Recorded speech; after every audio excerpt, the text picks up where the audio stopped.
Hello and welcome back to One on One. I'm Stan. And I'm Jake. And today we're looking at our Game Week 10 team selection. But first, let's just go through Game Week 9 because we didn't get to finish off the week properly. We did it before the Spurs game. Yeah. You were giving it a lot of mouth before the game that you were ahead. Yeah. And it didn't end up that way, did it? It certainly didn't. No, it didn't. 86 points I ended up on. What did you end up on? 78. Oh. James Maddison did the business in the end. He did, unfortunately. He really did. Yeah. Well, shall we have a look at Game Week 10, what's coming up? Let's do it. So, 86 points, green arrow. I was fairly happy. Another week of Salah going up. Yeah. Now, my team, obviously, Adogi, that was a bit annoying. It was annoying, and I don't quite know why. And in mini leagues, that was a big swing because a lot of people had Pedro Porro. Yeah, it messed us up. It really did. Up, and I don't know why it happened. I wasn't too happy with that. I mean, with my team then, yes, I am happy. I'm in a bit of a conundrum because I don't really want to get rid of Trippier, especially against Wolves, but it would free up a lot of funds to be able to get. The obvious one for me is Trippier to Gabriel. Yeah. Trippier obviously went up again, so I've got another 0.1 to play with, which is amazing. It's Trippier to Gabriel, James Ward-Prowse to Saka. Yeah, I mean... That's a really nice... It's nice and it feels safe. But that means I have to get rid of Trippier. Now, obviously, it means that I don't have Watkins as well for another week. Yeah. Diaby's not... I think I read that Diaby has a 0.4 expected goal involvement, which is less than Souček. Is that right? Yeah. It's less than Matoma. Don't say that. With Diaby, it's a bit of one of these. Like, he looked like a great shout a few weeks ago, and now it's starting to look like they won 4-1 and didn't get anything. I agree. He's not quite reached. He's not heights, looked the threat that he was at the beginning. But you can't get rid of him before Luton at home, surely. Now, the other option obviously would be keep Trippier. Yeah. Drop James Ward-Prowse to maybe an Adingra, 5 mil. Oh, wow. You've not mentioned that one before. 1.3 mil, save, and then just go up from Alvarez to Watkins. But I do like having Alvarez. And you should. But that just means, obviously, no Saka.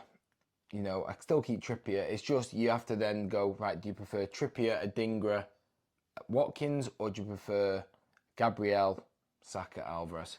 It's a really tough one. I think one of them is a bit more out there, and one of them is a bit more safe. So it's what you.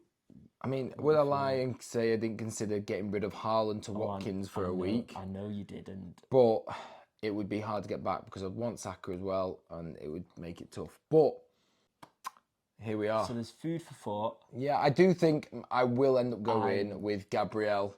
No offense Saka. to you, Stan, but you're a sensible player. I think that will be. I don't like getting rid of Trippier. I think he's almost becoming. He's just ridiculous, isn't he? Like in the past 2 weeks, and he's just ridiculous. But you look at the Arsenal fixtures, Sheffield, then they obviously have Newcastle, but then they've got Burnley. Yeah. You'd think it would be 2 clean sheets, whereas they have Wolves this week, but then they've got Arsenal, and then they start to get a few little tricky ones. Chelsea and City and United start to come into the mix. I can't see them keeping that many clean sheets. It's the assists. And if he isn't keeping clean sheets and it's assists, it's it's 5 points. I can take that. Yeah, for 6.5 mil. He's 7 mil now. 6.7 mil. No, he's 7 mil. 7 mil. Yeah, he's 7 mil now. It'd be hard to get back. Yeah. Because I'll sell him for 6.8 and you'd have to buy him up for 7. For 7 mil, you need the clean sheets plus bonus points for attack and return. So maybe. I mean, we don't know. But yeah, that is what I'm thinking. I'm roughly 80% on it. Gabriel in for Trippier, Saka in for James Ward-Prowse. Yeah. So the defence is actually where it's a bit of a conundrum because a lot of my defenders have good fixtures this week. Okay. Now, it'll be Areola in net. I'm thinking it's going to have to be Gabriel against Sheffield, Cash against Luton, and then Tsimikas against Forest. Yeah. I might have to drop Adogi versus Palace. Now, I don't want to because I think that's a bit of a banker of a clean sheet, Palace. I don't know, just with it being away. Yeah, that's true. But also, because he came off early, he's almost like, he looks a little bit weaker in my eyes now. Yeah, I would agree with that. And I don't know if it's because he saw something he didn't like and he took him off, whether he's trying to... Yeah, it exactly. could be that he was resting him. I don't know. So, a slight injury. Yeah, so that's what I'm thinking. The midfield's going to be the same, except obviously Saka in for James Ward-Prowse. Yeah. Derby against Luton, it might be his last week because I'm thinking the week after he'll probably go down to Matoma anyway. Okay. That's what I'm thinking. Up front, Alvarez and Haaland. Now, captain, it's a tough one. If I had Watkins, I would captain him. Oh, really? If I had Watkins, I would captain him. And I think if you've got him, definitely captain him. That's what I would do anyway. You've got Salah versus Nottingham Forest, and you've got Haaland versus United, and then obviously Son versus Palace. I think the obviously logical is Forest versus Liverpool. Let's go Salah. I actually think I might go for a third week again. I'm going to go against Salah, and I'm going to captain Haaland. Really?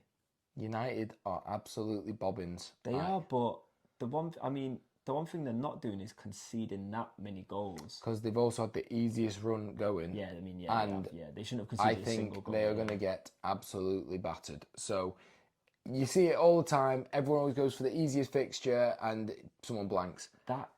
I think this will pay off. I think Haaland is going to pump them. Listen, and if you do that, I hope you finish the week 60 points ahead of me. I think it's going to do that. But yeah, so that's mine. Now, what are you thinking in terms of transfers, in terms of team selection? So, like I said to you, I technically don't really have to touch my team. I don't. My team's looking good. It's set. There's just a few things I'm keeping my eye on. The first, obviously, I've got Lamptey, and I need to see when he's coming back. He's been injured, yeah. He has been injured, but he could come back. And if he plays against Fulham, exactly. I don't think I've got enough confidence to start him, but they've also got good fixtures going ahead.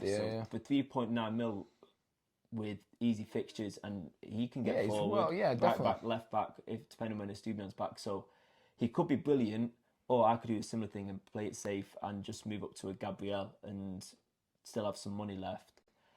So that depends on what comes out about Lamptey over the next couple of days. The other one, like we said, is James Ward-Prowse, similar to you. I mean, I'm making a transfer for the sake of it, so I don't really like it. But my thoughts at the moment is I'm going to give him another chance. Yeah. And then the last thing, I was potentially considering Gabriel Jesus.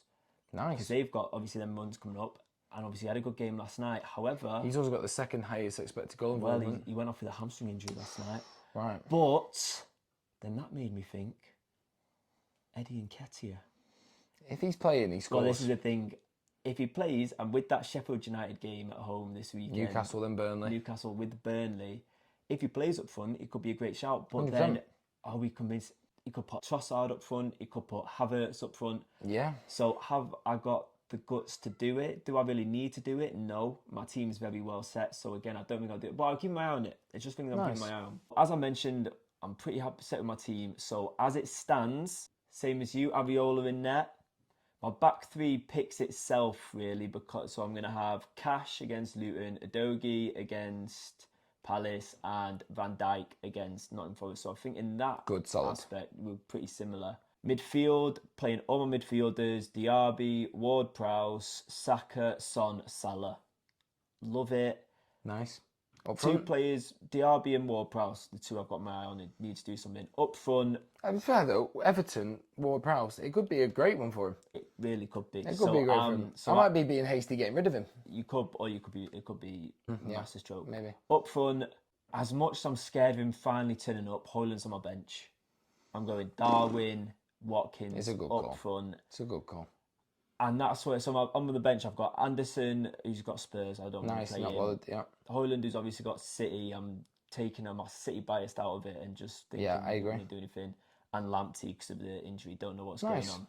Who's this is tough because if I'm honest, I was just going to keep it as Salah. I just thought that'd be the safe thing to do. And now you're planting seeds about Watkins, and it's a fair point. He's involved so much now. Luton at home. Oh, it's all day. At Luton at home, mate. Luton are rubbish, and there's no one more on form at the moment. I know. There's no one more on form. Like, mate, he just keeps getting goals. It's ridiculous. I backed Diaby a few weeks ago thinking that he would, and he's outshone it. He's ridiculous. So, I just wish I had him. You're just trying to get him. No, I just wish I had him. If I had him in, I would be doing it. Honestly, I would. I believe you. Mate, I would. I would be captaining him 100%. He's number one captain this week. He literally is. It doesn't matter about price. Mate, the guy's gone to... He started off at 7.5? He's at 8.3, isn't he? No, he started off at 8. Oh, did he? Oh, he dropped, sorry. Yeah. He's 8.3 or 8.4. But so, you are right. I think, what is he, second leading goal scorer? He's smashing behind Salah. Yeah, I mean, Salah's very consistent. But Salah's played... But how many weeks can you play rubbish? No, but Salah's played rubbish and got 2 goals. And everyone will say, well, yeah, but mate, he played rubbish. How many weeks can you do that? You make a good point because... with Villa these days, if they score, it's him.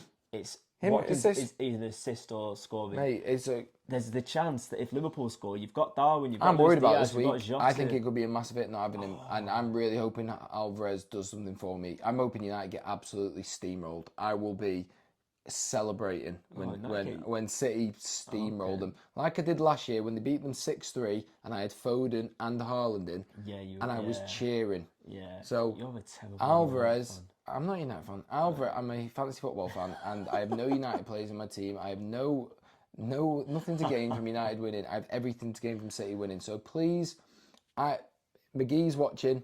Come on, Haaland. Come on, Alvarez. You're the true McGee. Yeah, exactly. I'm going with the United player and no City players. Oh, exactly. So, captain, torn, but you're thinking Salah. Yeah. Wrong decision. Wrong decision. Anyway, thank you for watching our Game Week 10 team selection. Please like the video, subscribe if you can. We'd really appreciate it. Thanks for watching. We'll see you in the next one. Bye, guys.